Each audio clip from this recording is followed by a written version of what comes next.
Je suis El Hadj Malick Youm, le secrétaire général national du syndicat autonome des enseignants du moyen secondaire du Sénégal, le SAEMS. Nous sommes ici ce matin au CFPT Sénégal-Japon dans le cadre des travaux de notre commission administrative nationale. Et comme vous le savez, cette réunion se tient dans un contexte national très précis, marqué par des éléments de contextualisation que nous allons prendre en charge dans le cadre de nos réflexions. Et comme vous l'avez vu vous-même, nous sommes dans le cadre des travaux de cette CA qui va naturellement procéder à ce qu'on appelle le bilan, donc déjà de la troisième alternance en ce qui concerne spécifiquement le secteur de l'éducation et de la formation. Depuis la survenue de cette troisième alternance, il y avait des réformes très importantes sur lesquelles le régime était attendu et aujourd'hui nous devons tirer le bilan et au départ déjà reconnaître que les grandes réformes qui étaient attendues dans le secteur de l'éducation n'ont pas encore vu le jour. Il s'agit naturellement de la réforme portant sur ce qu'on appelle les programmes scolaires qui devaient être changés. Nous parlons également de la réforme relative à l'introduction des langues nationales et également des réformes qui portent naturellement sur la résorption des abris provisoires et la résorption du déficit d'enseignants. Aujourd'hui, nous constatons que ce sont des mesures cosmétiques qui ont été prises, qui portent notamment sur ce qu'on appelle déjà l'introduction de l'anglais ou également les mesures qui portent sur la création des LINAC, alors qu'en place, nous attendions à la place de ces mesures cosmétiques à des mesures beaucoup plus ardues, beaucoup plus approfondies, qui correspondent naturellement aux aspirations profondes quand même de toute la communauté éducative du Sénégal. Nous demandons donc au régime de faire davantage d'efforts par rapport à ce qui se passe dans le secteur de l'éducation. Et sur ce plan-là, déjà, nous avons pris acte des engagements qui ont été annoncés par le Premier ministre, portant naturellement sur le programme de recrutement d'enseignants. Et jusqu'au moment où je parle, nous sommes restés sur notre faim parce que nous pensons que le recrutement aurait dû être beaucoup plus transparent et aurait pu donc être relevé par rapport au quota pour répondre véritablement à ce déficit qui est un facteur bloquant par rapport à la qualité de l'éducation au Sénégal. Nous y ajoutons également que par rapport au programme portant sur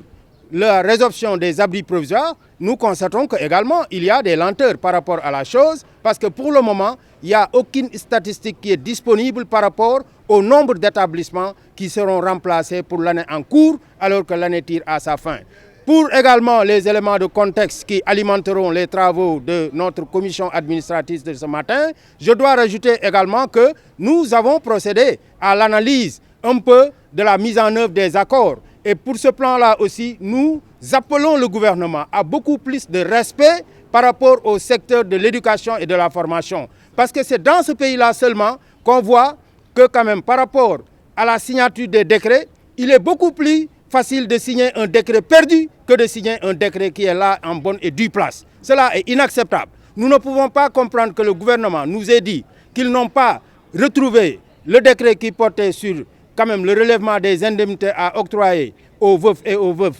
des enseignants du supérieur, donc le décret du 16, qui a été signé en procédure d'urgence. Alors qu'au même moment, mais il y a des décrets qui attendent et qui portent sur quand même des questions aussi sensibles que celle-là, notamment la situation des décisionnaires. Et cela est inacceptable. Et nous ne pouvons pas du tout continuer à cautionner cela. Il est temps que le dilatoire du gouvernement puisse cesser, qu'ils aillent dans le sens quand même d'arrêter cette politique de 2 poids, 2 mesures et qu'ils aillent dans le sens de la matérialisation des aspirations les plus profondes des masses laborieuses sénégalaises, portant notamment surtout sur le secteur de l'éducation, à la signature de ces décrets-là. Et nous ne reviendrons pas sur ce point parce qu'aujourd'hui, je dois avouer que nous avons fini de déposer notre préavis et nous avons le droit quand même naturellement de dérouler des plans d'action allant dans le sens d'obliger le gouvernement à matérialiser quand même les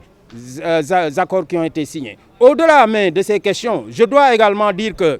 pour ce qui est du climat social national, vous avez tous constaté qu'il y a une aspiration profonde des autorités à aller vers la stabilité, surtout sociale. Pour cette stabilité sociale, je dois dire que le SAEMS est tout à fait preneur parce que nous pensons que la stabilité est un facteur déterminant dans lequel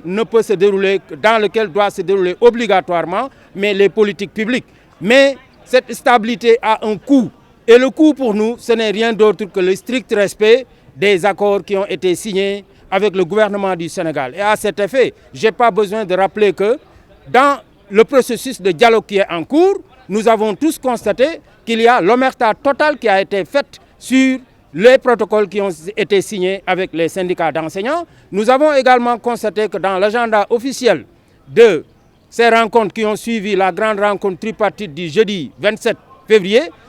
le secteur de l'éducation a été mis à l'écart, ce qui est inacceptable. On ne peut pas organiser dans ce pays-là, mais quand même des discussions de cette envergure-là, sans inclure le secteur de l'éducation, qui est la mamelle principale qui alimente tous les autres secteurs d'activité. Et c'est à cet effet que nous exigeons quand même qu'on puisse non seulement revoir l'agenda, mais qu'il soit inscrit en bonne et due forme le respect de tous les protocoles d'accord signés avec les syndicats de l'enseignement, car nous n'avons pas besoin de dire que nous avons déjà signé notre pacte de stabilité, d'autant plus que pour nous, le protocole d'accord qui a été signé à la date du 26 février 2022 demeure le pacte de stabilité pour le secteur de l'éducation et de la formation du Sénégal.